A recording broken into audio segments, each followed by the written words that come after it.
នអស់ស្នេហ៍តែបងមិនអស់ស្រឡាញ់ឲ្យព្រំដើរចេញទៅមិនរួចទេ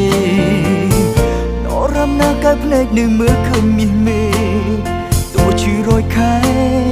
ក៏ស្ម័គ្រប្រាថ្នាធ្វើមិនទៅបើនៅស្រឡាញ់អូនយ៉ាងនេះ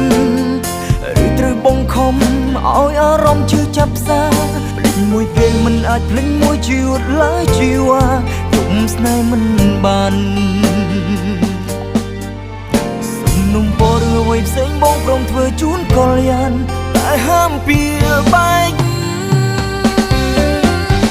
បើសិនអាចបងវល់ចិត្តអូនឲ្យស្មងដូចថ្ងៃមុនបងនឹងស្លាប់នៅមុខទូចតន់មុនស្នេហ៍យើងរហែព្រោះពេលនេះបងពីងបាំងស្ដាំណាស់ពីងបែកចិត្តប្រកែងនៅតែស្រ